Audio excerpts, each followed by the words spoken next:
Bonjour Hélène. Bonjour Pascal. Alors on se retrouve pour la xème fois, on va dire, mais cette fois-ci pour une thématique, j'ai envie de dire un peu différente. C'est-à-dire que je t'avais proposé de partir de certains de tes dessins. Tu m'en as envoyé, je crois, une bonne dizaine. J'en ai choisi quatre qui personnellement me parlaient plus que d'autres.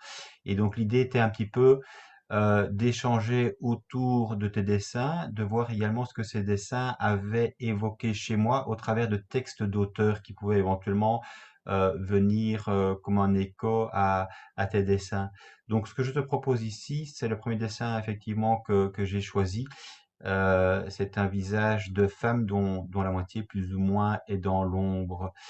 Et donc ma première question en fait, Hélène, était un petit peu évidemment de savoir quelle était l'origine, s'il y en a une, de ce dessin. Comment ce dessin a germé dans ta tête et j'ai envie de dire à travers tes doigts.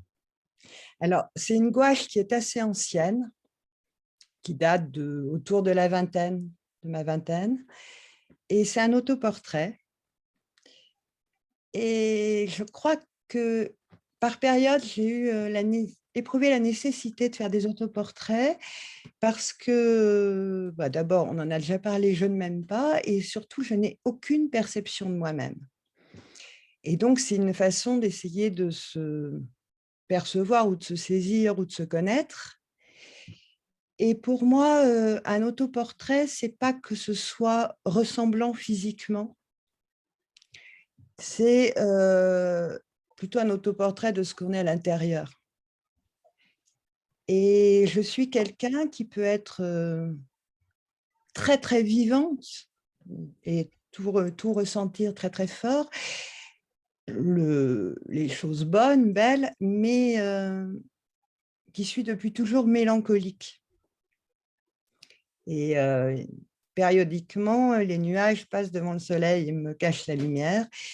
Et je crois que je me percevais, et c'est sans doute encore vrai aujourd'hui, comme ça, à moitié ombre, où l'ombre Hmm, me mange en partie, si tu ouais.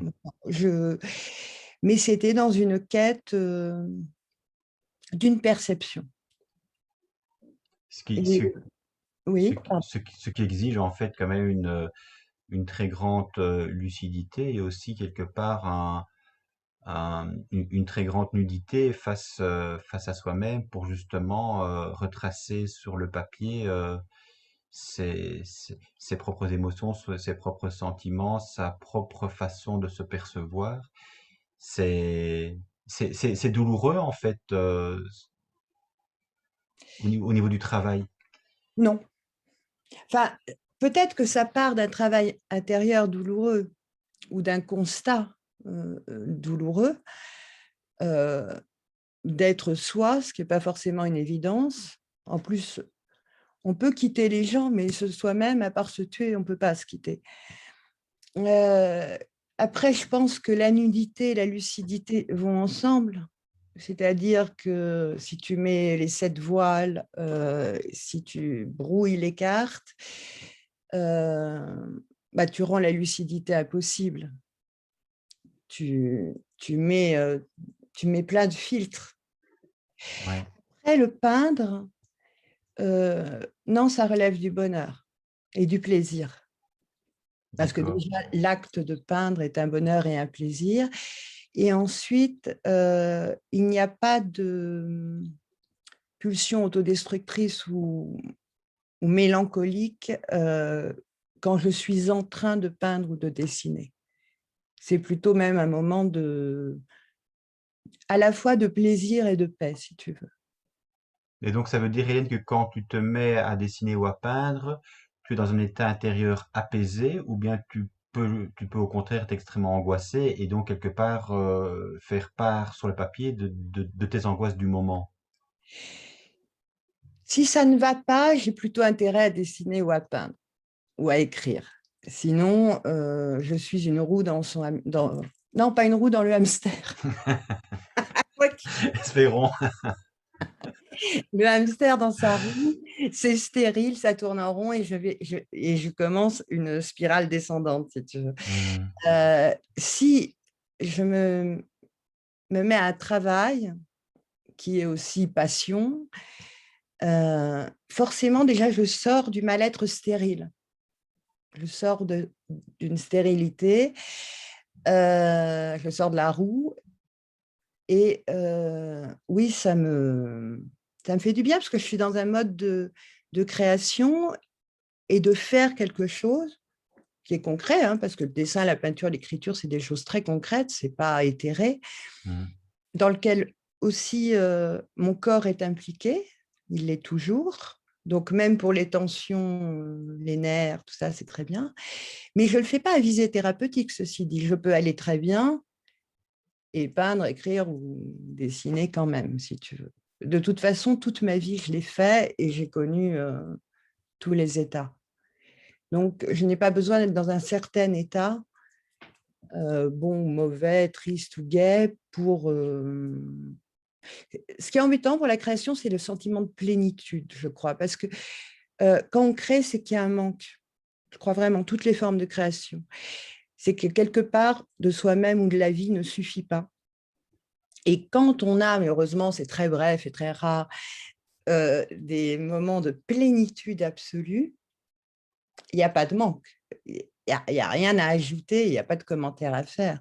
Mhm. Je crois que ce qu'on appelle les moments de bonheur, hein, ou de grâce. Mhm. Alors, quand c'est vraiment de la plénitude, il n'y a pas de place. Il faut du manque pour qu'il y ait de la place et pour qu'il y ait le désir, de toute façon. Ouais. Enfin, la plénitude de temps en temps, ça peut aussi faire du bien quand même, de se dire Ah qu'il y oui, a autre chose bien sûr. que les Moi, tensions je n'étais pas intérieures. appelée dans les moments de plénitude à Mhm. écrire.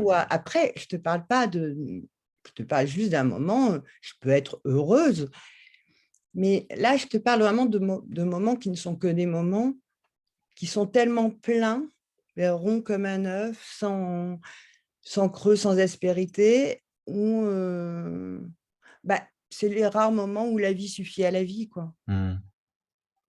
Ouais. Mais c'est rare, quoi. Ça ne menace pas, Ça- ça C'est ne pas menace toute la pas vie. le travail. Mais en fait, moi, ce que ce dessin, en fait, me révèle, j'ai envie de dire, de moi-même et peut-être aussi des autres, parce que je pense que ce dessin a un côté universel, évidemment, qui est fait d'une part de lumière, une part d'ombre. On ne sait pas très bien, évidemment, finalement, en regardant ce dessin, ce que cette femme est en train de penser, de ressentir, de vivre. Mais on voit qu'à certains moments, elle voit clair, j'ai envie de dire. Elle est lucide et en même temps, il y a encore cette part ténébreuse qui fait que elle est en cheminement, quoi.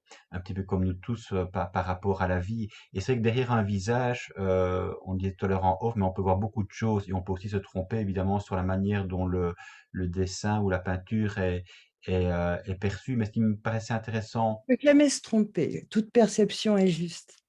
mais ce qui me paraissait en fait intéressant à travers ce dessin, c'était justement aussi de, mais de voir le visage, on se rencontre, on se voit d'abord à travers notre visage, et derrière un visage, il y a beaucoup de choses qui peuvent se cacher. Donc, quand toi tu peins évidemment au plus profond de ce que tu es, de ce que tu as envie euh, de donner à voir. Mais c'est vrai que très souvent, évidemment, les visages que l'on rencontre sont des visages qui peuvent être souriants, mais en réalité, qui sont extrêmement au-dedans fermés ou des visages qui peuvent paraître extrêmement durs, mais qui derrière effectivement cachent une profonde richesse. Et donc en écho à ton dessin, j'avais du coup envie de prendre ces mots-ci qui sont de Gérard Bessières. Visage, point d'interrogation, dans la rue, dans le train, que d'être inhabité, inaccompli, meurtri. Où sont les visages? Sont-ils aimés? Connaissent-ils des transfigurations miraculeuses dans la lumière des yeux ou des mains qui caressent? Le visage se donne à voir et c'est vrai que quelque part, on ne peut naître à soi-même que grâce au regard que l'autre porte avec son propre visage sur celui de l'autre. Il y a évidemment ce désir aussi quelque part d'entrer en lien. Cette femme que tu as peinte, j'imagine, elle est demandeuse de lien. Elle n'est pas simplement là pour elle. Elle ne cogite pas simplement sa propre histoire, mais elle a envie de partir à la rencontre d'autres visages, justement. Oui, je pense, moi, qu'il n'y a pas de vie sans autre. Il n'y a pas d'identité sans autre. Le regard de l'autre, les rencontres. Hem, Ça commence au tout début, hein, ça commence, au commencement, à la naissance. Heu, Dans le meilleur des cas, il y a quand même quelqu'un pour t'accueillir. Enfin, il y a toujours quelqu'un qui est déjà là, Mmh. hein. La mère qui te porte. Heu et heu et les regards, et les autres nous apprennent aussi à tracer enfin, pas à tracer, mais révèlent nos contours ou nos faces lumineuses ou cachées ou tout ce truc complexe dont je crois on n'a toujours qu'une vision partielle. Et tu parlais de cheminement tout à l'heure. Moi, je pense que cheminer, c'est vivre. C'est-à-dire que si un jour tu crois que tu es arrivé, tu es mort. Mmh. Faut se La gare d'arrivée, c'est le terminus. C'est, donc il y a ce cheminement et ce cheminement, il y a pas de «je» sans «tu». La phrase très, tellement connue que je me souviens pas de l'auteur, mais l'homme n'est pas une île. Les enfants sauvages, bon, ils étaient entourés généralement d'animaux, mais c'est pas le même rapport, hem, n'ont pas les mêmes capacités d'apprentissage, n'ont pas, forcément les mêmes, capacités d'introspection ou d'entrer en relation avec les autres. Mmh. Là, la période que nous avons traversée, les tout petits qui ne voyaient plus les visages à cause des masques, bah, ça crée des troubles psychologiques et des troubles, des acquisitions, élémentaires, ou des acquisitions du langage, par exemple. Le visage de l'autre, c'est à la fois une découverte et c'est un retour.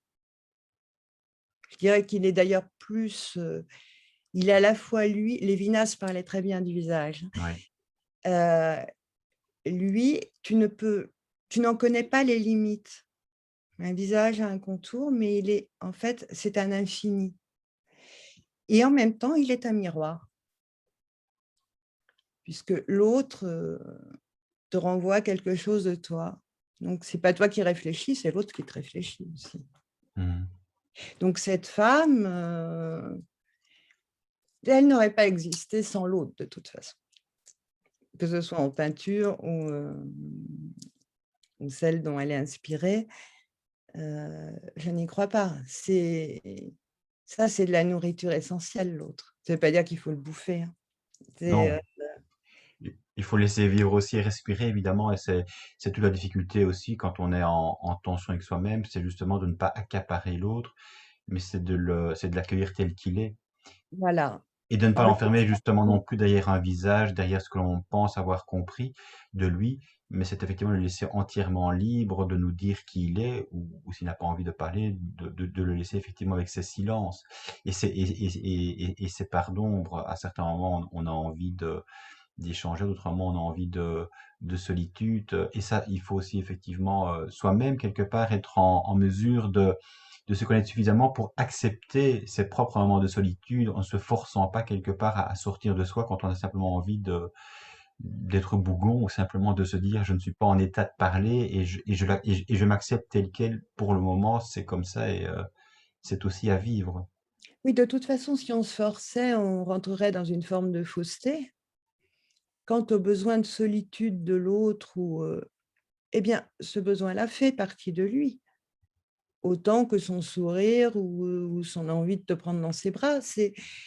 Le retrait fait partie aussi d'une relation. Mmh. Une relation, c'est pas, s'entre-dévorer 24 heures sur 24, mais ce serait pas possible. Mmh. La vie serait un bain de sang perpétuel. C'est heureusement aussi qu'il y a ces et je t'avais envoyé un texte, il s'appelait, «Le désir ou l'ami du loup», je crois, ou un truc comme ça, je me souviens plus bien, où justement je dis: «Je ne peux pas avoir envie, d'être en lien avec quelqu'un qui n'a pas envie de l'être. Je ne peux pas désirer quelqu'un qui ne me désire pas». Ça impliquerait de forcer et j'ai jamais connu ce chagrin de: «Ah, je désire quelqu'un qui ne me désire pas». Parce que c'est le désir qui appelle le désir. Mmh. S'il y a s'il faut y aller au forcing, c'est plus du tout la même histoire et c'est une histoire qui devient assez glauque, Oui, asphyxiante ça, et oppressante. c'est mal parti dès le départ, quoi. Oui, Mm, dans ce cas-là, tu nies l'autre aussi. Donc, il n'est plus question de relation. mm. Mais souvent, moi, je me dis, tu vois, il y a des moments évidemment où on est un petit peu dans le quotidien, dans la course, etc. Et donc où finalement on n'est pas forcément présent à soi, on essaie juste de vivre, de survivre, de poser les actes qui sont nécessaires dans son quotidien. Et du coup, on manque cette réelle présence à soi. Et du coup, cette présence à l'autre aussi. Et alors évidemment, on est plus dans le mode de fonctionnement. C'est un petit peu comme quand quelqu'un, évidemment, que tu croises rapidement en rue, te dit comment tu vas. Tu sais que tu vas rien entamer et que tu n'es pas présent toi-même à ce moment-là, lui non plus. C'est une formule Et de puis la réponse, politesse. ça va. C'est une formule de politesse, donc on attend rien d'autre qu'un ça va, merci et toi, et réciproquement, et puis et puis on passe son chemin. Donc ceci pour dire quand même que la présence à soi-même, parfois il faut prendre conscience qu'on est en train de se perdre, de rompre le lien avec soi pour faire justement retour sur soi et être à nouveau en mesure de goûter pleinement la vie, qu'elle ne soit pas simplement des choses à faire, mais qu'elle puisse avoir cette consistance qui fait vraiment qu'on est à certains moments un peu plus humain qu'à d'autres. De toute façon, on ne peut pas vivre à 1000% d'intensité Non. 24 heures sur 24. Et quant à ce que tu dis du quotidien, qui pour moi constitue souvent une menace ou une difficulté, c'est bien pour ça que sans exclure rien du tout, ni histoire d'amour, ni rien, j'ai choisi de vivre seule. Je ne peux pas faire autrement. Je deviens vite soit absente à l'autre, soit insupportable si c'est du 24 heures sur 24. Je ne crois pas qu'on puisse sans cesse donner le meilleur de soi-même. C'est pas vrai, personne. Mmh. C'est pas une, quelles que soient les qualités, quelle que soit la profondeur de l'attachement, de l'affection, enfin pour moi c'est impossible. Je regarde les gens qui vivent ensemble comme d'autres regarderaient des éléphants roses, hein. Et réciproquement d'ailleurs. Mais pourquoi tu vis seule? Bah, c'est parce que je peux pas faire autrement. Et Ouais, pour ouais, l'autre, ouais. oui. Mmh. Et comme ça, j'ai ces instants dont tu parles. Oui, mais c'est aussi important justement, c'est un peu ce que je disais Hélène, mais c'est vrai que c'est aussi à un moment donné suffisamment se connaître pour connaître du coup ses propres besoins et ne plus finalement désirer vivre la vie qui n'est pas la sienne. Parce que moi, ça a été mon cas très longtemps. Comme j'étais extrêmement malheureux, finalement, je regardais si le pré était plus vert à côté. Et en regardant évidemment le pré de l'autre, finalement, j'essayais de me, de m'astreindre à être comme lui, mais j'oubliais évidemment d'être comme moi, c'est-à-dire d'accepter celui que j'étais et de cheminer parfois du coup dans une solitude extrêmement profonde et avec ce qu'elle peut générer aussi comme souffrance. Et très souvent, évidemment, c'est vrai qu'on a un petit peu renvoyé à la femme qui était seule ou à l'homme qui était seul en disant, mais enfin, pourquoi ce choix-là? Parce que dans la société, à un moment donné, c'était pas très Non, valorisé. Donc, il y a toujours des choix à faire, des sacrifices, et effectivement, on sait qu'éventuellement, on va les payer. Peut-être aussi jusqu'au jour où on se dit, mais non, en réalité, c'est vraiment mon choix et je le porte, je le supporte et je n'ai pas à m'en justifier, je n'ai pas à correspondre aux choix des autres. voilà. Alors moi déjà, j'étais bon, la pression sociale, tous mes choix par action ou par défaut, pression sociale, je m'en suis tout recognée, mais vraiment, hein. Ah oui. Je veux dire, quand ado, j'ai dit je veux pas d'enfant. Jusqu'à mes 40 ans, j'ai tout entendu, hein, que j'étais névrosée, que j'allais jamais être accomplie, que j'étais un monstre d'égoïste, que j'étais une salope, que j'étais ceci, rien à foutre. Quand j'ai vu le film Le Chat avec Signoret et merde, enfin bon, une histoire de couple affreuse, quand j'avais 9 ans, j'ai dit que je me marierais jamais.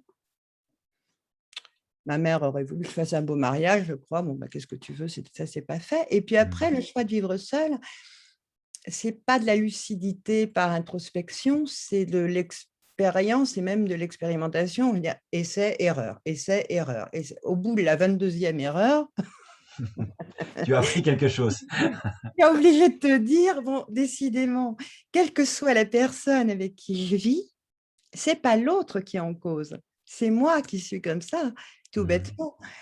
Donc, bah, tu en prends ton parti, c'est pas non plus un drame. Ça veut pas dire être seul dans la vie, hein. Mmh.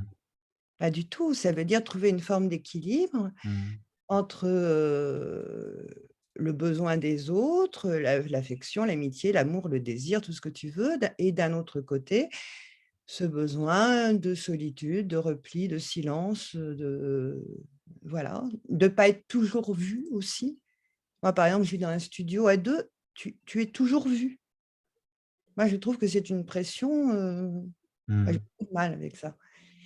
Un de mes repos, c'est qu'on me voit pas. Mmh. Oui. Donc Mmh. voilà, et ça, c'est très difficile, et si tu as des gosses, c'est pareil. Mmh. Surtout que petit, regarder maman comme ça, mais si maman, c'est moi,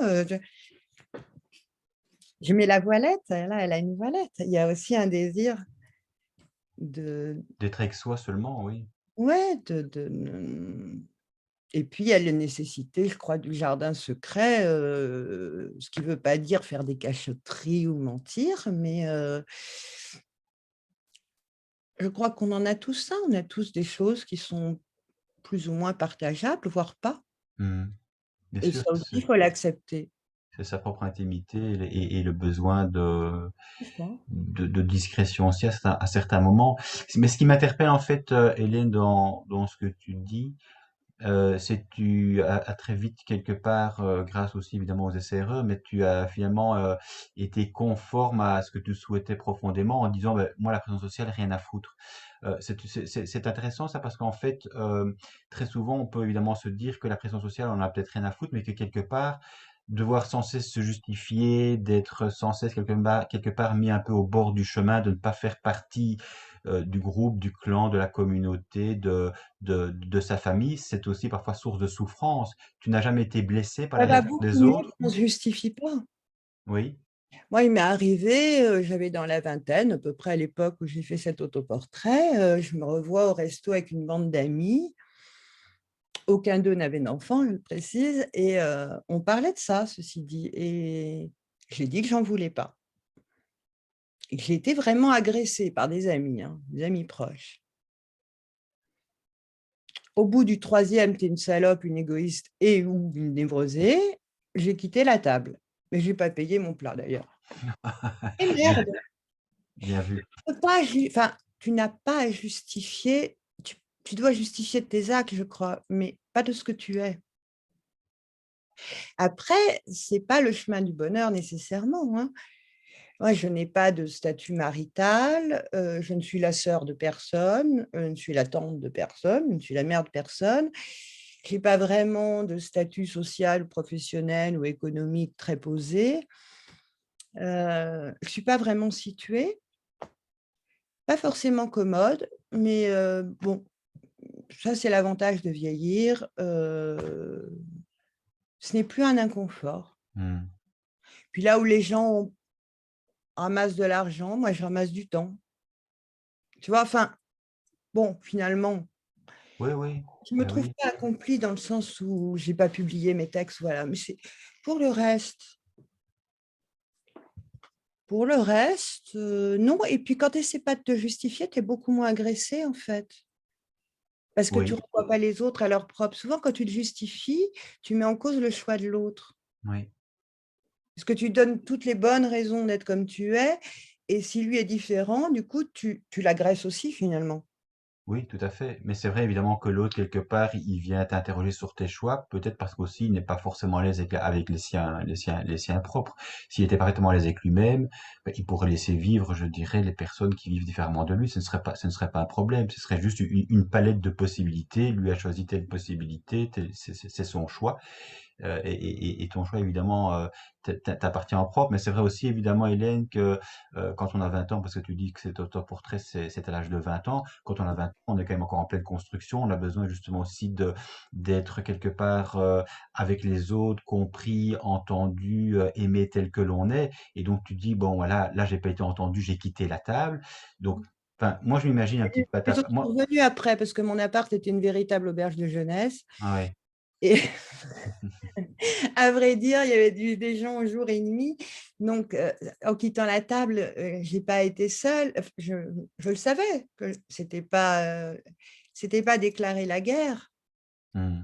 C'était Ouais. dire: «Attendez, mmh». je mets pas en cause votre désir d'enfant, admettons, c'était le sujet. Mmh. Mettez pas en cause mon absence de désir, c'est tout. Mmh. Ouais, Le désir, c'est quelque chose qui se discute pas de toute façon. C'est pas, c'est pas un sujet de débat, le désir. On l'éprouve pas pour ceci, pour cela ou voilà. ouais. Mais, c'est vraiment quelque chose qui se force pas, ça. Très bien.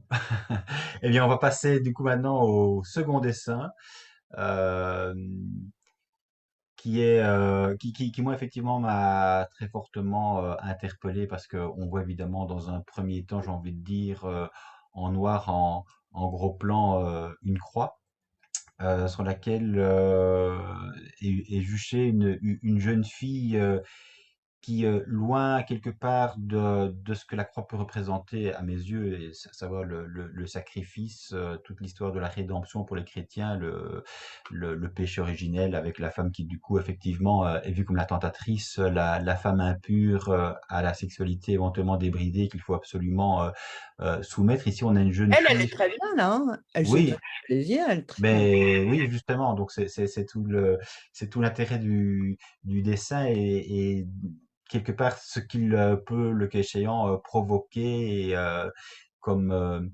comme gêne ou comme incompréhension. Alors, on a cette jeune fille effectivement qui est jugée au-dessus, et qui touche son sexe, et puis on a une autre jeune fille en bas, et on ne sait pas très bien elle en fait pourquoi elle agrippe cette croix comme si elle en était amoureuse. Non, je Mais crois voilà, que, ça m'a interpellé, voilà. Donc, elle je s'accroche parce que ça va pas, elle s'accroche à quelque chose en l'occurrence et puis à la robe blanche souillée, ouais. là, qui rappelle la notion de péché et je t'ai prévenu en off, en fait, j'ai fait 2 croix. La première, c'était, celle-là. Hem, mais tu avais un texte à lire, je crois d'abord, de Cavana. Oui, mais on peut effectivement le placer maintenant ou plus tard, c'est pas un souci, mais justement, comme ce dessin était un peu, à mes yeux, provocateur, j'avais justement du coup envie de lire, pour moi, un auteur qui est lui-même très provocateur, et en particulier J'adore. en regard des religions, qui s'appelle Cavana, et qui a écrit pour le coup Être ouverte au cubéni. Et en parlant notamment d'œcuménisme, il dit ceci, c'est un petit texte. Comptent en commun les inquisiteurs, les brûleurs de sorcières, les massacreurs de populations au nom de la foi. 60 000 égorgés lors de la prise de Jérusalem pendant la première croisade. Les bénisseurs d'armées, les pendeurs d'hérétiques, les incitateurs à l'assassinat pieux, les lapideurs de femmes adultères, les qui va à la messe, bouffent du foie gras et laissent un curé Pierre leur astiquer la bonne conscience en se faisant le bouc émissaire de la charité. Ils ont en commun le mot-clé de tous les cubénis, amour. C'est vrai qu'on parle beaucoup de l'amour, mais quand on est effectivement confronté à toutes ces dérives dans l'Église, et indépendamment des dérives de la morale extrêmement, extrêmement rigide, au nom d'un Dieu précisément censé être amour, mais qui regarde quand même les moindres faits et gestes, ce que tu penses, ce que tu dis, ce que tu manges dans ton assiette, si tu vas à la messe le dimanche, si tu fais le ramadan ou pas, etc., etc. On se dit effectivement que c'est quand même un Dieu d'amour qui est Un amour extrêmement, inconditionnel. ouais, loin de là. Ce qui fait penser effectivement un petit peu à l'amour parental que l'on peut avoir ou pas, qui n'est pas non plus, quoi qu'on en dise, un amour inconditionnel, chacun évidemment ayant ses souffrances, sa part d'enfance parfois compliquée. Et donc c'est vrai que du coup ici, quand je vois cette croix qui est signe pour les chrétiens d'expiation pour arriver finalement à la rédemption, quand je vois évidemment que cette croix est entourée de jeunes filles qui en fait de manière générale, sont plutôt des servantes de messe que des femmes actives et désirables, ou en tout cas censées montrer leur désir. Donc là, on est j'ai envie de dire, il y a un choc quelque part, cette croix et ces deux jeunes filles. Et en fait, donc la première croix, qui est pas non plus très,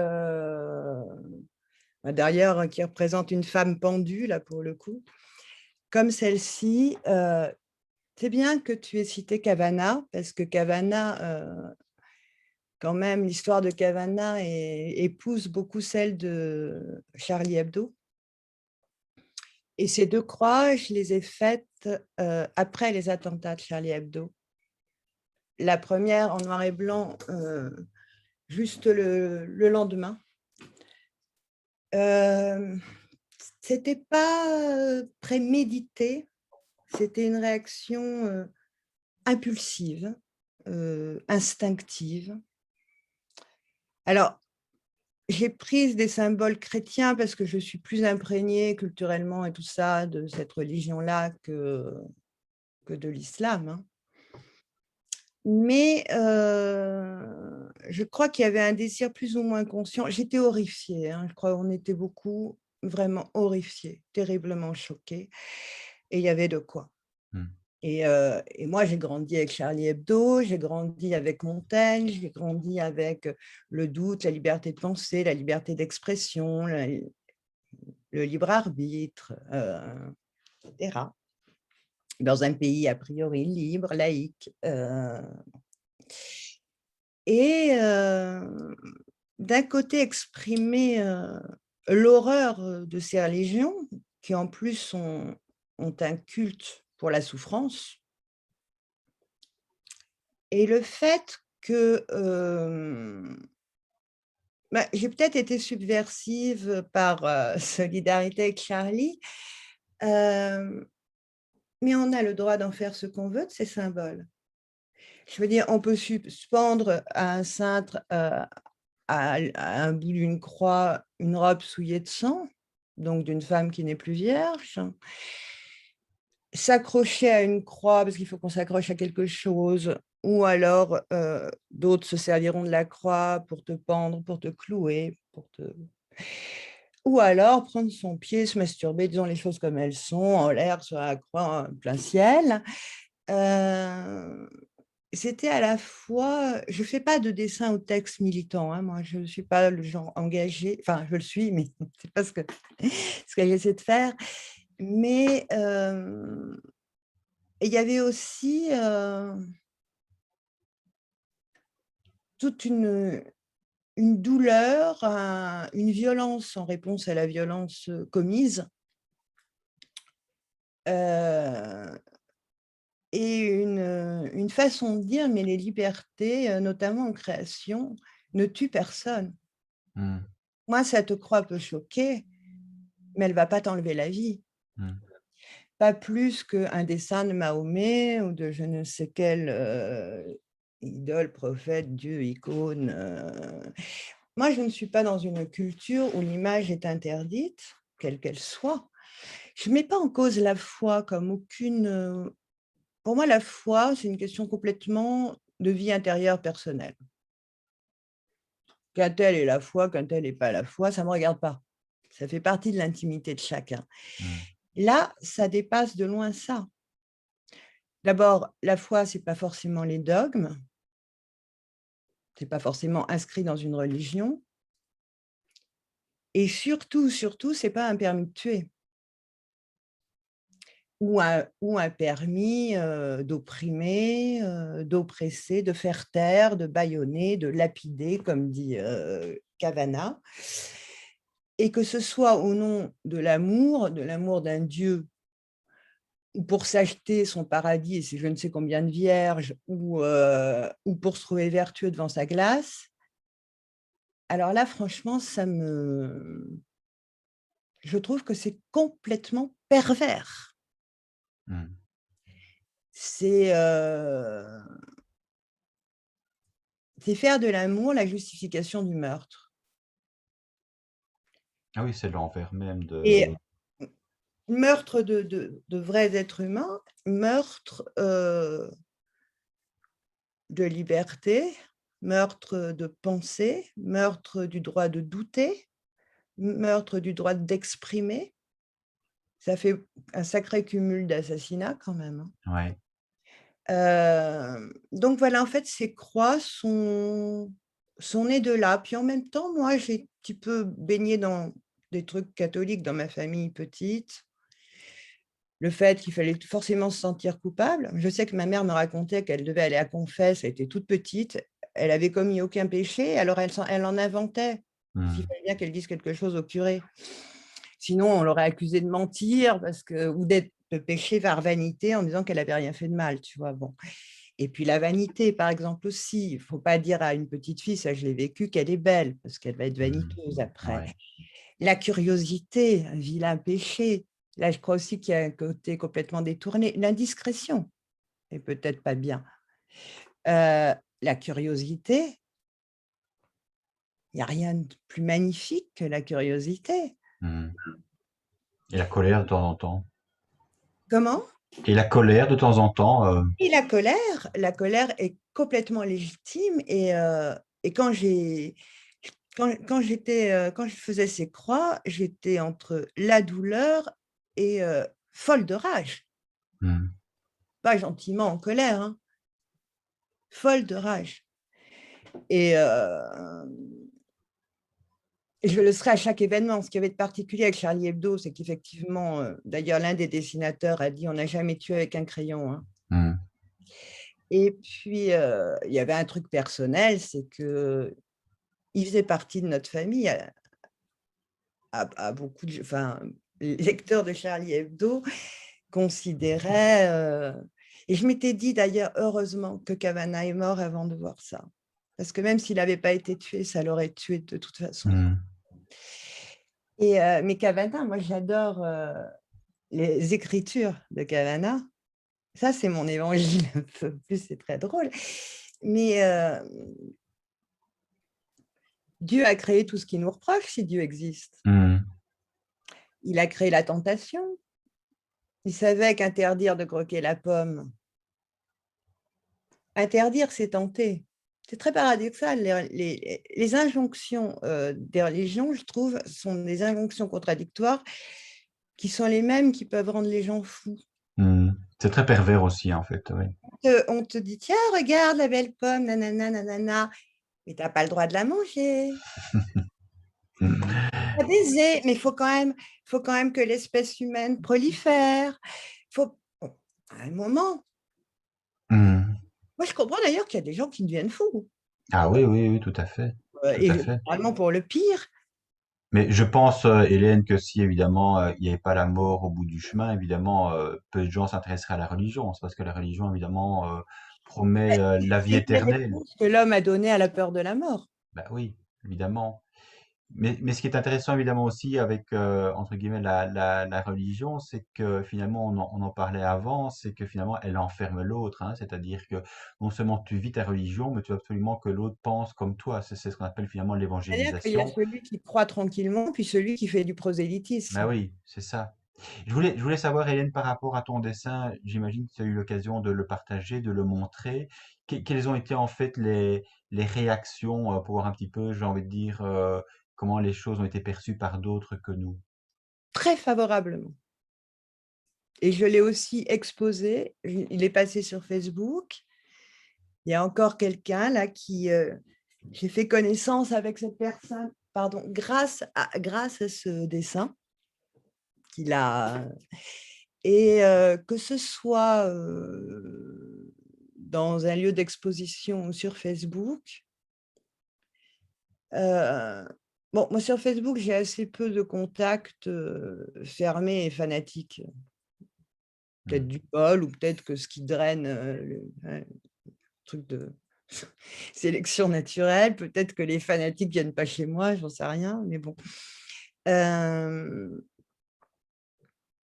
j'ai pas eu de réaction de rejet, j'ai pas été, ni insultée, ni accusée, ni j'ai pas eu à me défendre C'est d'avoir fait ça. ça. Mais en fait, eux-mêmes, par rapport à leur propre regard, qu'ont-ils vu dans ce dessin? Alors ça, chacun y voit et moi je laisse faire, tu sais, je dis: «Toi, interprétation libre». Tout à l'heure, tu Ouais, disais qu'on pouvait se tromper dans sa perception et je t'ai dit: «Non». Perception, subjective et juste par rapport à toi et chaque, «œuvre d'art» entre guillemets ou texte ou est recréée par le regard, la lecture, l'écoute, qu'en font les c'est une contribution, le regard de l'autre au dessin, c'est ce qui le fait vivre, hein. mmh, Hem, il y a eu des gens troublés. Je crois que ce qui a le plus choqué quand même ou ce qui a le plus plu, c'est, la petite jeune fille qui se masturbe. mmh. Il y a eu du trouble, si tu veux. Ça a pu troubler, mais plutôt favorablement. Ben, écoute, c'est pour ça que j'avais pris ce dessin. Il n'y a pas que des gens complètement fermés. Non, non, c'est sûr. Enfin, c'est vrai qu'à l'époque, quand j'étais encore croyant, c'est un dessin que j'aurais certainement pas pris, ni montré, et encore moins partagé. Donc tu vois, là, Enfin, tu l'aurais trouvé, j'aurais trouvé absolument hérétique, choquant et un petit peu comme les dessins en fait de Charlie Hebdo, bien sûr. Tout ce qui l'œuvre de est, sorcière dont parle Cavana. voilà, les vilaines sorcières qui reviennent en masse Voilà. pour nous troubler, nous les gentils. Et si on me disait que j'étais une sorcière, on me l'a dit, hein, en plus. On me dirait: «Bah et alors?» Hmm. Heureusement, on les brûle plus. Je suis celle que je suis. Yes, ma faute à moi. On va passer, si tu veux bien, Hélène, au Ouais, troisième dessin. bien sûr.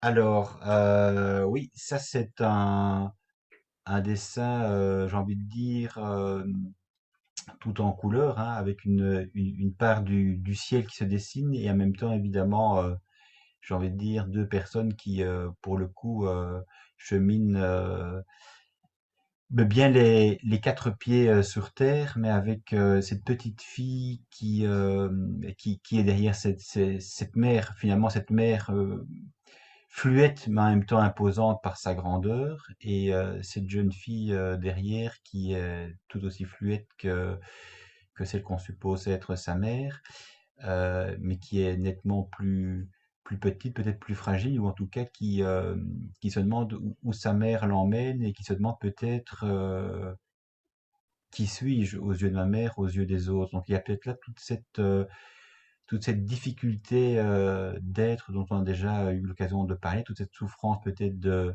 petite fille qui n'a pas forcément reçu l'amour qu'elle espérait de sa mère, peut-être de son père d'ailleurs aussi, qu'on ne voit pas sur ce dessin-là. Et donc là, je te laisse peut-être commenter effectivement ce dessin, et puis comme avec les deux autres, je le relirai à un texte qui moi m'a touché, qui a fait effectivement écho à ton dessin. D'accord. Alors, en fait, il y a 2 choses, je crois, dans l'histoire de cette petite fille. C'est que, sa mère l'ignore, en fait, hein. Sa mère ne la regarde pas, la laisse derrière.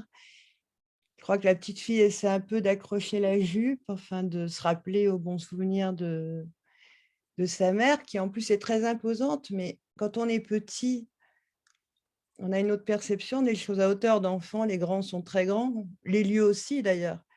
Moi, je me suis retrouvée à devoir travailler dans mon ancienne école maternelle et primaire. Je me suis dit: «Mais tout petit le préau, est tout petit la cour, mais qu'est-ce que ça me paraissait immense moi quand j'étais petite». Donc il y a cette perception. La mère est un personnage imposant, c'est le rôle principal dans la vie d'un tout petit enfant de toute façon, hein. Même absente, Mm. heu, présente ou absente, elle reste fondatrice. Et puis, de façon plus personnelle, pour moi, je me suis rendu compte que j'avais toujours eu un sentiment, très profond de solitude, enfant. Enfant et adolescente, particulièrement.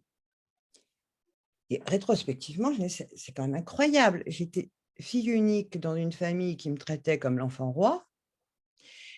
Je recevais des câlins, on me lisait des histoires, on m'offrait des cadeaux, il y avait un grand entourage amical aussi. Je me sentais seule à l'école alors que, bah, rétrospectivement aussi, je me suis dit: «Mais j'avais une sacrée bande d'amis». Et c'est peut-être ça, j'ai du mal à interpréter mes propres dessins parce qu'il y a rarement une intention préétablie.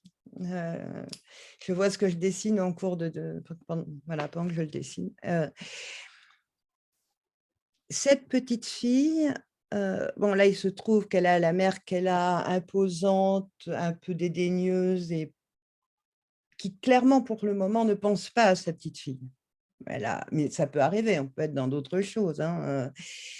Mais la gamine est à la traîne et je crois qu'elle est entre le sentiment de solitude et le sentiment d'abandon ou le sentiment de manque d'amour.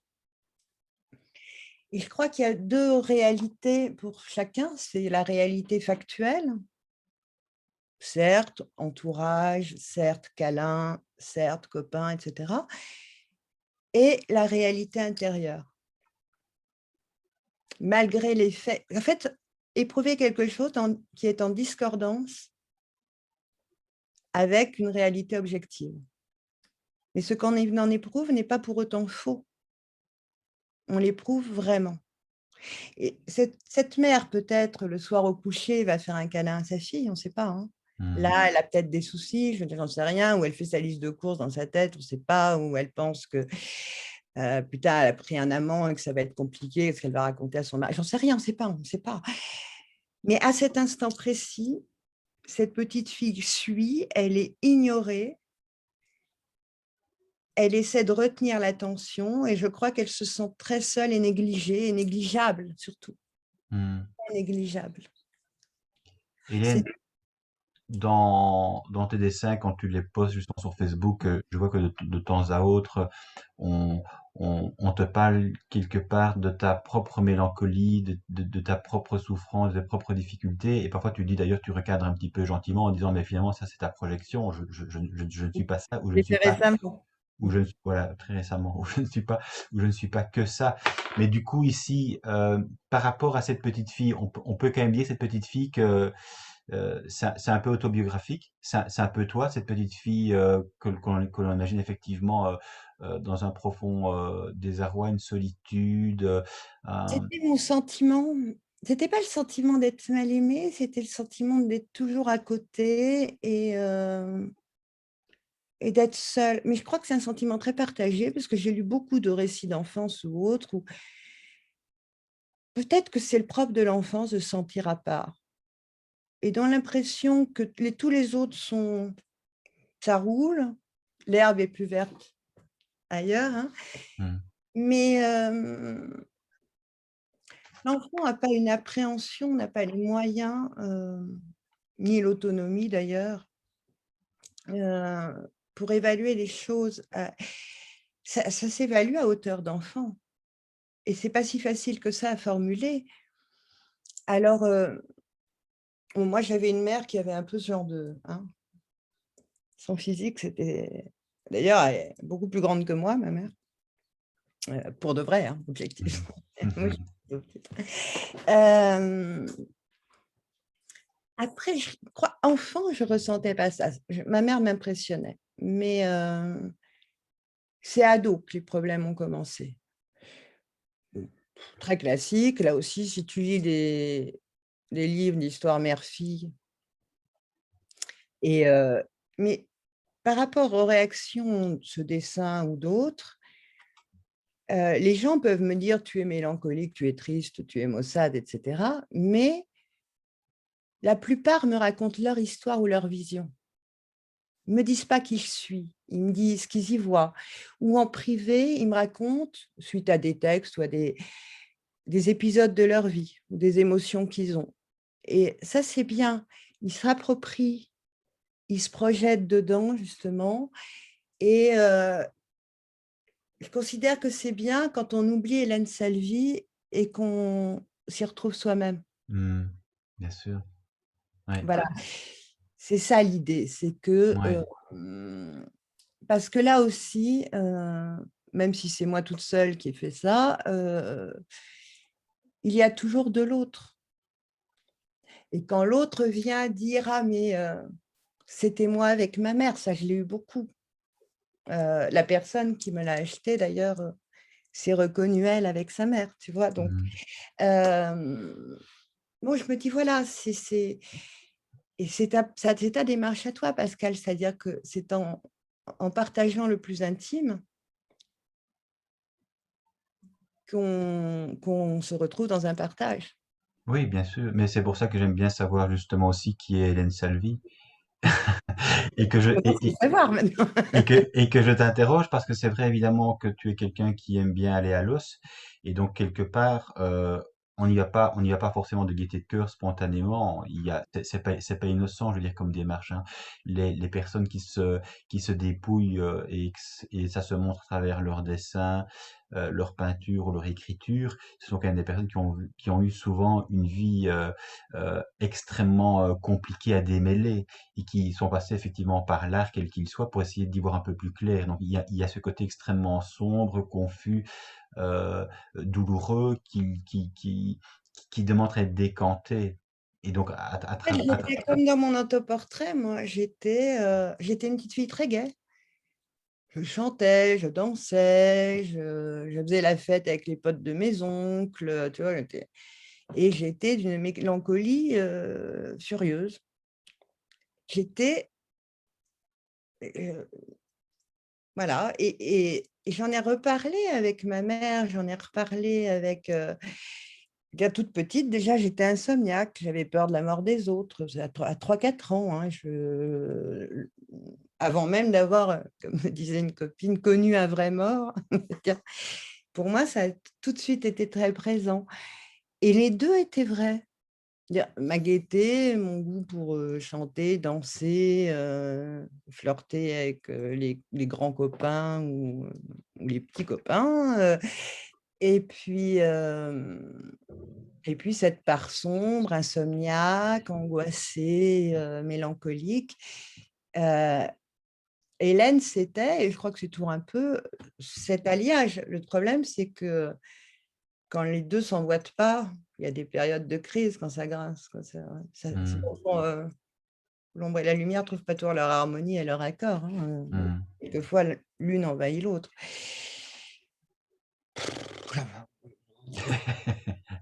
Mais c'est parce que, On a habité ça, hein. oui, oui. Mais c'est parce que bon, tu parles effectivement en disant, on s'est mis aujourd'hui, etc. Et c'est commun à beaucoup de personnes. Mais c'est vrai que ce qui est commun aussi à beaucoup de personnes, évidemment, c'est que beaucoup de choses s'expliquent parce que l'enfance a été compliquée avec par hypothèse des parents mal aimants, maltraitants, qui n'ont pas Souvent su mal aimé, donner. Hmm. souvent mal aimé, des Hmm. anciens enfants mal aimés. Hmm. Euh, donc, ce que dirait Chantal Akerman, de vieux enfants. Ouais. Ouais.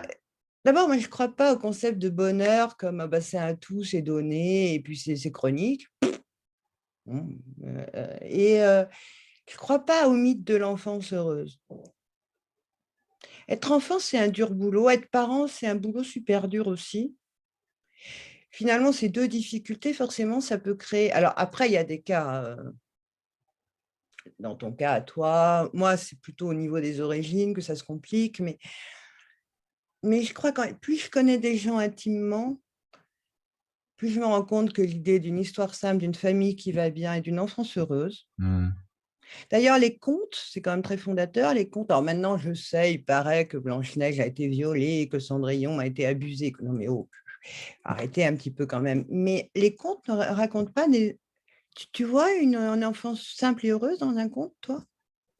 Non, c'est vrai. Maintenant, c'est vrai, évidemment, Hélène, aussi que dans les gens que je côtoie au quotidien, il y a quand même des personnes, me semble-t-il, qui se posent moins de questions. J'en sais rien. Il y a des personnes moins torturées que d'autres, qui du coup, en fait, euh, mènent leur vie avec beaucoup plus d'aisance. Leurs relations, c'est moins compliqué. Leurs activités, c'est moins compliqué. Leur boulot, c'est moins compliqué. Les autres, c'est moins compliqué.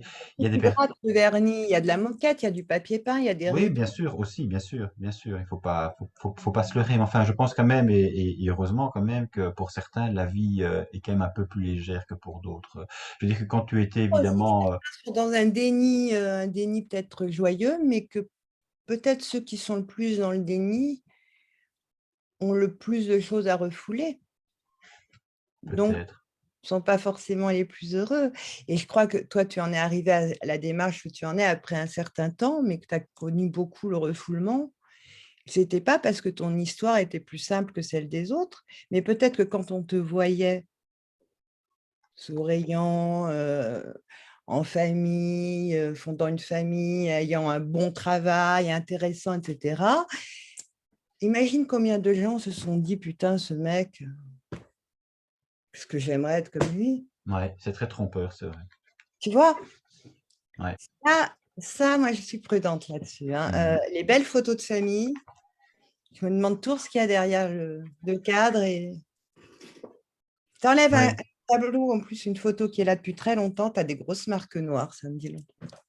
c'est vrai. Et c'est vrai que quand on voit évidemment les photos de famille aux fêtes, aux anniversaires et qu'on t'envoie, on a toujours tendance de dire, waouh, quelle famille magnifique, Ah putain, qu'est-ce qu'ils ont du bol, qu'est-ce que ça tous souriants. la vie. Et Ils sont si ils sont dans le cadre. que tu les connaisses bien, tu Ouais. te dis, oh putain, quelle horreur. Et non, je veux plus aller à leur repas de famille. Il vaut mieux pas trop en savoir parfois. C'est vrai. Je vais lire, Hélène, si tu veux bien, un texte C'est bien. qui, pour moi, faisait effectivement écho euh, au dessin que l'on vient de commenter, qui est évidemment un texte, pour moi, c'est incontournable, puisqu'il est de Charles Juliet. Et pour le coup, c'est un poème. Les poèmes, pour moi, c'est plus compliqué à aborder, mais une fois que j'essaye un petit peu de comprendre ce que l'auteur, que je connais par ailleurs, a essayé de dire, c'est vrai que ça m'a parlé pas mal. Et cette anthologie personnelle est intitulée Pour plus de lumière. Un matin d'hiver, je me trouvais dans un train à l'arrêt en gare de Bellegarde, et une petite fille d'une dizaine d'années était sur le quai. Deux femmes se tenaient près d'elle, et quand celle qui pouvait être sa mère l'a quittée pour monter dans une voiture, cette petite fille n'a eu aucune réaction. Épaules tombantes, bras ballants, elle est restée là, immobile, figée, ne disant rien, ne manifestant rien, sauf que de grosses larmes glissaient sur ses joues, et qu'on la sentait perdue, dans un abîme de solitude, accablée par une détresse qui la rendait inconsolable. 2 ou 3 ans ont passé depuis ce jour, mais de temps à autre il arrive encore que réapparaisse en moi ce petit visage en larmes, pétrifié par la souffrance. Je trouve ce texte très beau parce qu'en fait, quelque part, ben, quand j'y repense, d'une façon ou d'une autre, il me renvoie évidemment un peu à ma propre histoire, hein. Donc c'est vrai que on a beau avancer dans la vie, à certains moments, la souffrance ou ce qui a été vécu peut ressurgir. Je sais pas comment, la fibre reste sensible. Et donc c'est cette petite fille en fait qui ne dit rien, mais on voit juste ses grosses larmes. C'est vrai que ces larmes, évidemment, disent beaucoup. Encore faut-il être capable de les interpréter, évidemment, correctement. Et c'est là que l'on Et passe là, de les parfois, voir.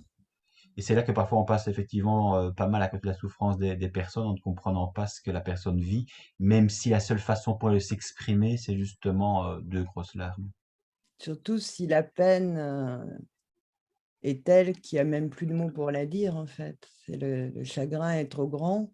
Quelquefois, quand tu as trop mal, tu peux pas dire. Il Mm, n'y a pas de mots, hein. mm, Et quant au chagrin d'enfance, je crois, ceux qui relèvent en tout cas du traumatisme, tu sais que l'inconscient ne connaît pas la chronologie, ne connaît pas le temps.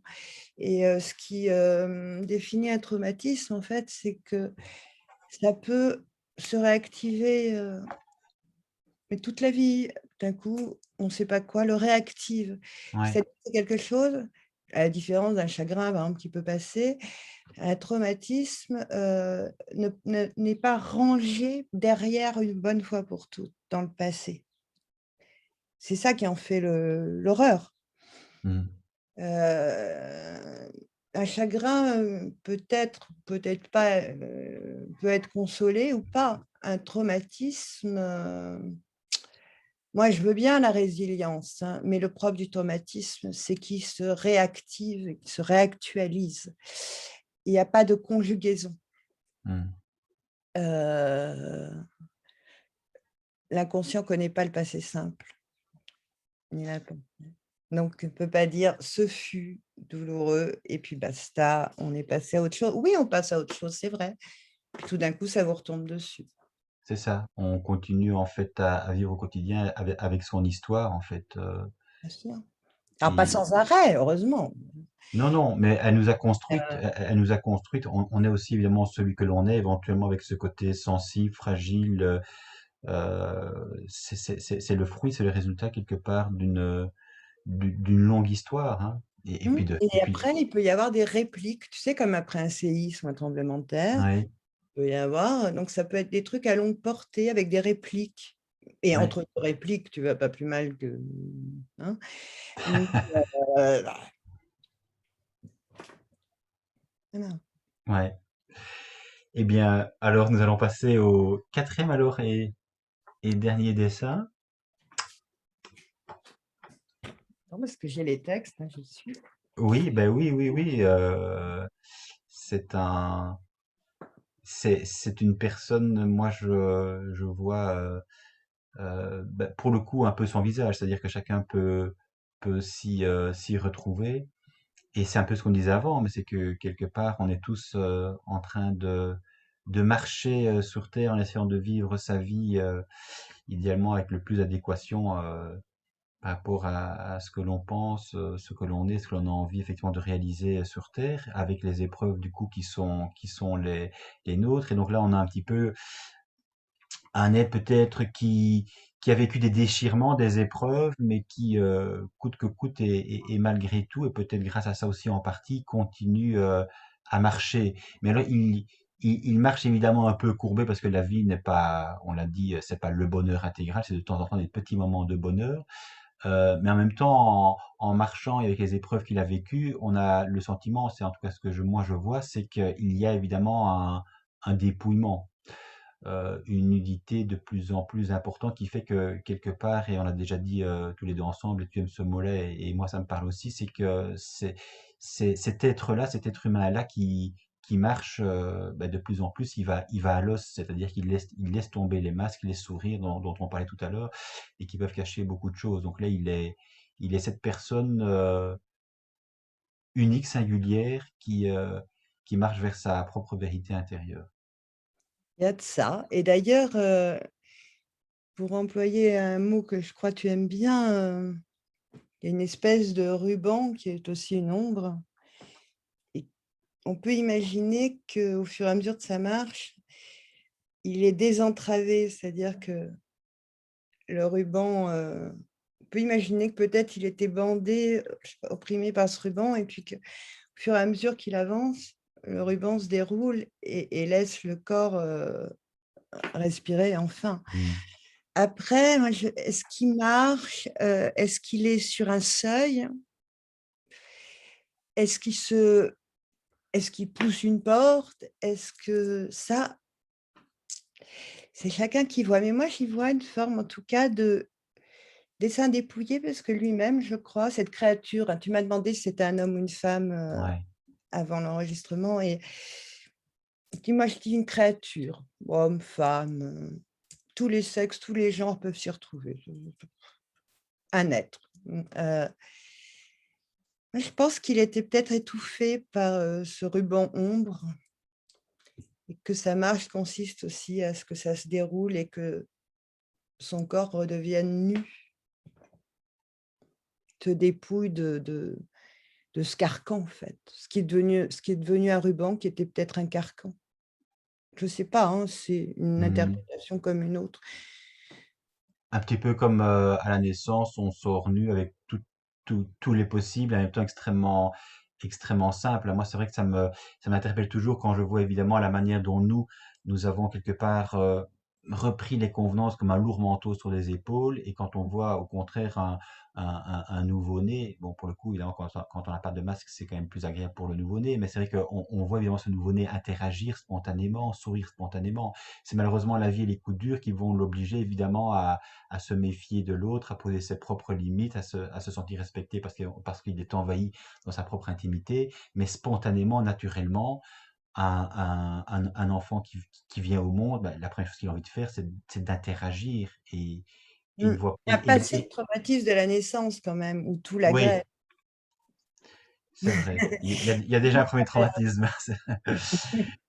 Mais en tout cas, au niveau de l'interaction avec l'être humain, avec cet autre-là, il n'y a pas encore cette méfiance. Il y a ce côté spontané du Ah non, sourire d'ailleurs, s'il à rentre l'étranger dedans, également. il y a une telle confiance. Enfin, le concept de méfiance. Mais par contre, il a été agressé, hein. Lumière, oxygène, bruit, Mmh. machin, la sortie, heu, si tu Oui, entends que son ruban, le cordon soit pas enfin bon, que tout ouais, soit bien, heu, c'est quand même pas une promenade de santé, non, c'est vrai, net. Là, non. je parle pas du travail de la mère, ça va sans dire, mais c'est pas une promenade de santé. Mais après, c'est vrai que tout de suite, l'appel à l'autre, comme tu dis, l'interaction à l'autre, hein. Quand tu restes pas longtemps, passer le gros cri, voilà, tout de suite, ouais, se tendre vers l'autre. Ouais. Ouais. Mais j'aime, c'est vrai que ce bandeau dont tu parles, c'est vrai que on a de fait l'impression que cette personne-là, en fait, a réussi petit à petit à se délier, hein. Voilà, oui. Il y a ce lien qui de fait, est extrêmement, je sais pas dire s'il faut dire qu'il était attachant, en tout cas, il était attaché et du coup, cette personne-là a dû prendre conscience, de sa propre histoire pour s'en détacher et être plus léger et vivre enfin sa Alors il propre y en a vie. encore un peu, hein, Il parce y en que a ah bah oui, mais ça, c'est ce qu'on disait, parce c'est que je que crois que je te l'ai dit, ça ne oui. je crois que c'est un travail qui ne s'a j'allais dire heureusement d'ailleurs, hein, heureusement. C'est, je crois qu'il faut une des raisons de se lever le matin, c'est qu'on n'a pas trouvé la solution. Des fois, on n'a même pas trouvé le problème. Je sais qu'une fois, j'ai engueulé un mec d'un service client, je sais pas quoi, en lui disant: «Ce que je vous demande, c'est de trouver un problème à ma solution». Puis après, je me suis dit le gars était complètement désemparé à l'autre bout du «Un quoi? Répétez à l'endroit, s'il vous plaît. Trouver un problème à ma solution». Vous êtes vraiment un problème, vous, madame. Mais je m'étais fait rire moi-même. Mais oui, je crois qu'il faut qu'il y ait de l'œuvre à faire et pas Oui. forcément tisser, mais détisser aussi. Ah bah oui, oui, oui. En fait, c'est le fait justement de partir à l'aventure et de savoir que de fait, il y a des nouvelles découvertes possibles. Et chez Ouais. les autres et chez soi, c'est ce qui est intéressant, comme tu le dis. Sinon, ce serait pour le coup mortel de savoir déjà qui l'on est et que finalement, tout est déjà fait par avance. Il n'y a plus rien Là, à tu es réaliser. comme mort, quoi. Ah oui, oui, oui. Mais c'est effectivement, malheureusement ce que beaucoup traversent, c'est cette mort, qui qui qui est déjà en fait une mort psychique avant même la mort, avant même la mort physique. C'est-à-dire que, certains peuvent effectivement traverser des choses extrêmement dures au point où ils se disent: «Mais finalement, moi j'attends qu'une chose, c'est la mort» parce que réellement en fait, je me sens déjà, sans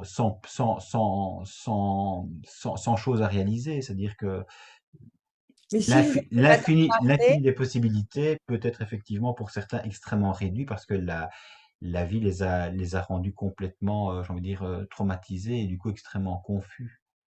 mais s'ils arrivent à t'en parler, c'est que, le voyage n'est pas fini. Non, non, il est pas fini, mais enfin, c'est vrai que parfois il peut se finir Parfois, c'est brutalement. Ouais, oui, c'est pour ça que je te dis la ouais. résilience, c'est bien, enfin, c'est un peu enfin, c'est pas donné, c'est pas acquis, c'est pas Non, tout le monde n'est pas égal devant non, un de mes exemples, c'est Primo Levi, j'en ai peut-être enfin, ouais, alors lui, bonjour la résilience, je veux dire, tu vois? Bon, les camps, ensuite, le gars, il devient un grand écrivain, il fonde une famille, il a plein d'amis, machin et des décennies plus tard, il se suicide. ouais. Alors lui, on pourrait penser que c'est bon quoi, il était résilié. D'ailleurs, résilié, attends, c'est quand même bizarre, je me résilie, genre tu résilies un contrat. Il y a toi un truc dans cette expression, parce que résilier quelque chose, c'est pas forcément tu vois? Mmh. Bon, peut-être résilier le contrat avec la douleur, mais c'est pas si simple et il y avait un grand écrivain, Philippe Ross, qui avait dîné avec Primo Levi et d'autres amis une semaine avant sa mort et Primo Levi rigolait, faisait des blagues, quand Philippe Ross a appris la nouvelle, ils étaient amis. Alors là, pour le coup, ils n'ont rien vu Ouais, c'est ça. et peut-être que Primo Levi n'avait rien vu venir non plus. Mais comme quoi, je te l'ai mis en commentaire hier sur un truc Facebook, à rien, strictement rien n'est acquis et peut-être heureusement, mais parfois tragiquement. Mmh. Mais oui, mais on le voit aussi, avec d'autres artistes ou d'autres acteurs, et notamment, Romain Gary qui, a priori avait une vie absolument, comblée, il était pour le coup reconnu, mondialement, et il s'est quand même suicidé aussi, Romain Gary, donc Et il avait déjà, des problèmes avec son identité, pas pour rien bien que, sûr. en fait, il changeait d'identité, de nom, de pseudo, extrêmement souvent. On connaît son histoire d'enfance, hein, son Mmh. histoire avec sa mère un peu et avec son non-père. On sait que son ex-femme, mais néanmoins, ils vivaient toujours dans le même immeuble, s'était suicidée. Il a même cru bon d'écrire, avant de mourir, que son suicide n'avait rien à voir avec la mort de Jean Seberg, comme s'il voulait la dédouaner, alors qu'elle Mmh. était plus elle quand tu es mort, tu es intouchable a priori, enfin, sauf après toutes les conneries qu'on raconte sur toi derrière, mais a priori, tu es plus là pour les entendre, les conneries.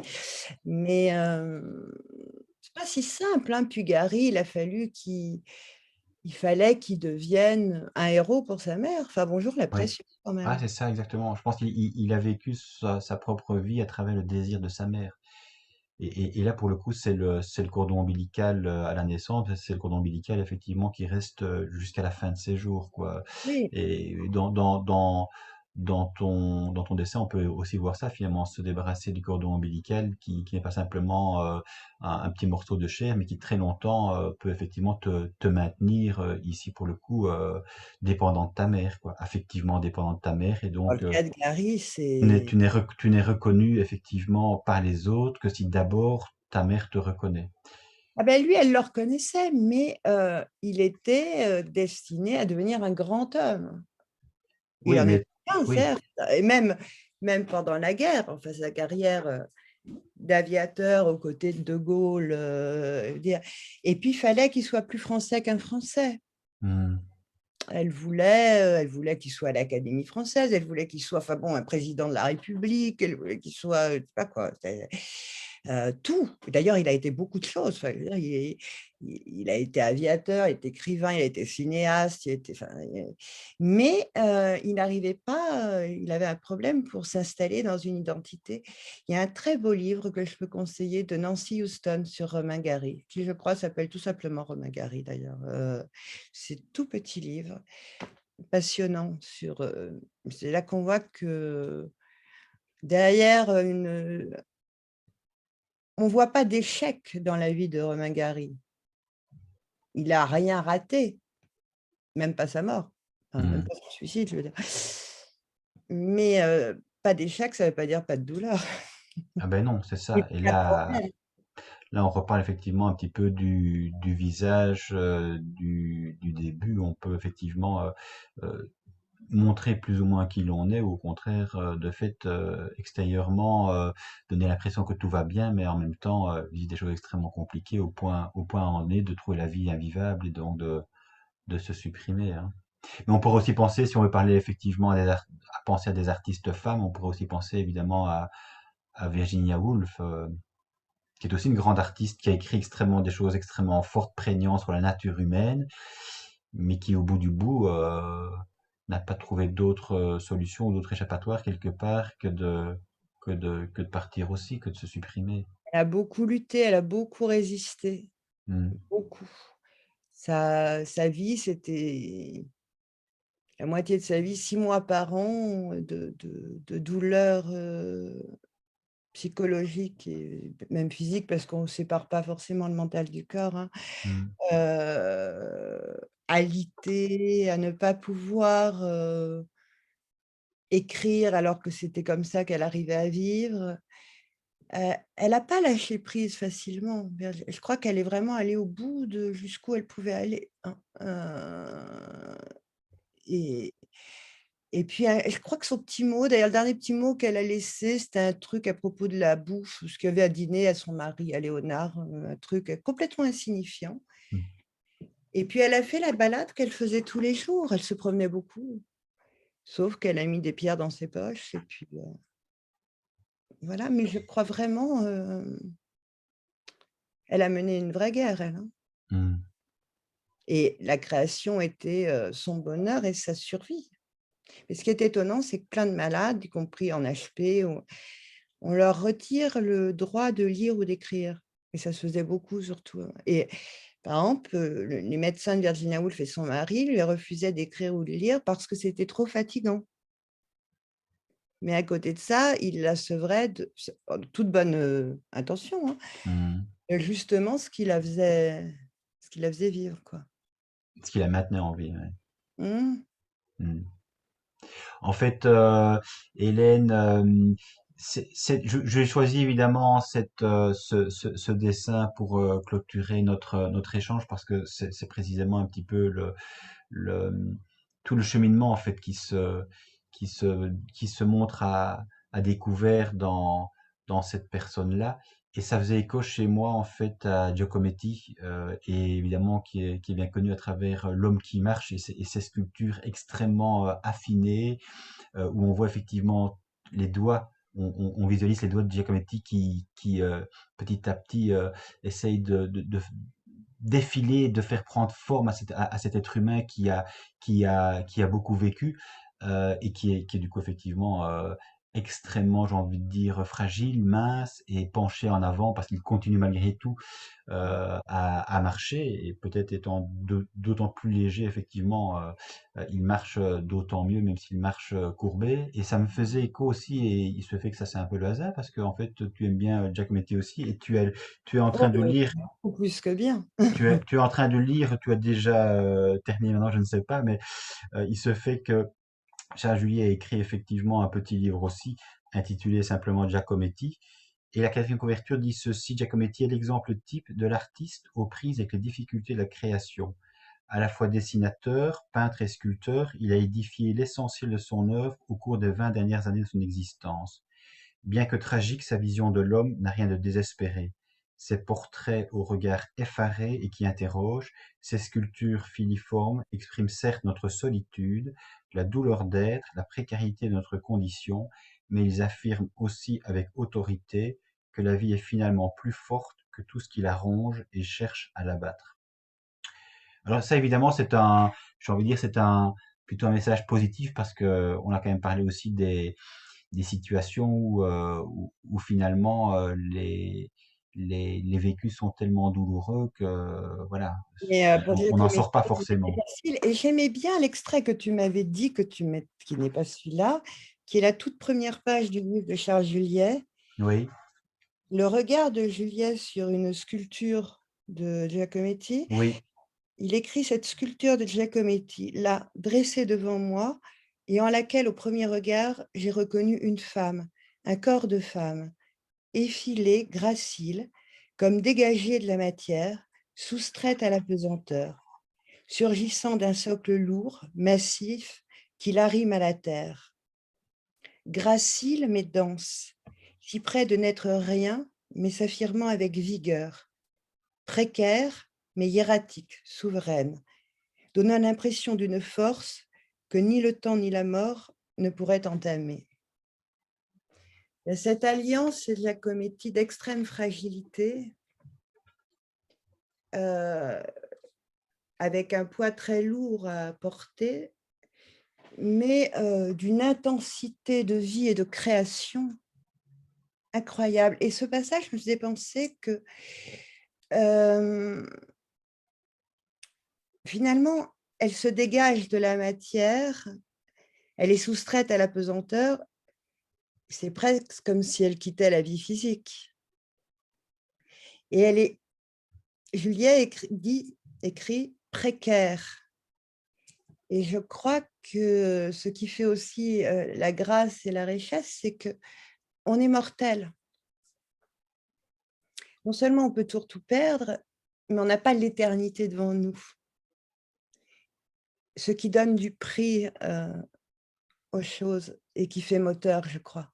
mmh, Giacometti a mis, Juliet le raconte très bien, un temps fou à trouver.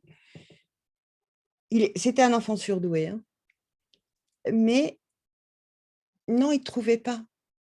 Il ne trouvait pas Giacometti. Il a passé 2 ans avec 2 modèles à essayer de faire, à modeler des têtes, les visages de ces modèles. Il ne le pouvait pas.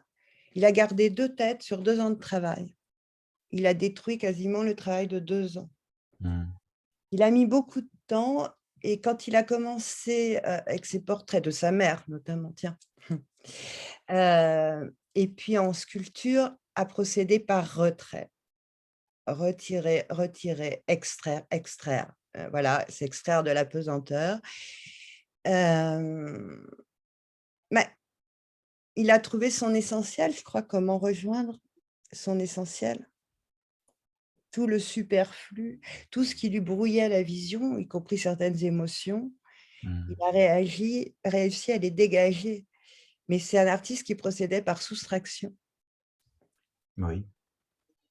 Beh, comme beaucoup, je dirais, de vrais artistes, c'est-à-dire ceux qui ne font pas des œuvres pour faire des œuvres, mais qui sont capables effectivement de jeter à la poubelle ce qui ne convient pas parce qu'ils ne sont pas, je dirais, contents, hem, par rapport justement à cette propre aventure intérieure qui est la leur et ce qu'ils souhaitent effectivement, hem, réaliser. Parce que une œuvre, évidemment, pour ces artistes-là, une œuvre, c'est pas quelque chose d'extérieur à eux-mêmes, Ah non, c'est eux-mêmes, quoi. Et c'est vrai il y a pas qu'évidemment, de véritable œuvre qui soit extérieure à un artiste, je veux dire, sinon oui, c'est de la fabrication. oui. Mais Ça donc peut du réussir, ça peut marcher, ça peut, se vendre, être coté comme de façon complètement, phénoménale et absurde, et ça c'est pas une œuvre. mmh, Ça fait penser aussi à Camille Claudel. oui, oui, oui, Et Giacometti je parlais du combat de Virginia Woolf, mais lui, il s'est beaucoup battu, non seulement contre lui, mais contre ce qu'il créait. Sartre, il parlait de penser contre soi-même. Giacometti a longtemps, créé contre lui-même, avant de se trouver. oui, tout à Et fait. des fois, il faut se prendre à rebrousse-poil, hein, pour trouver qui on est, Très pour retrouver souvent, très ouais, souvent. C'est pour ça que ce n'est pas un chemin facile.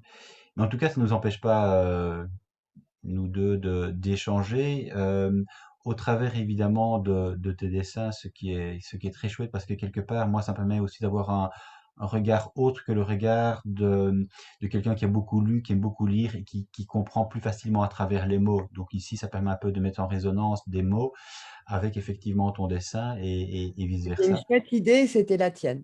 Donc je te remercie en tout cas pour l'exercice de nouveau que nous avons, fait à 2 et j'espère qu'il fera écho aussi à ceux qui, auront l'occasion de nous écouter par la suite. Merci beaucoup Hélène. Merci Pascal, À bientôt. à bientôt.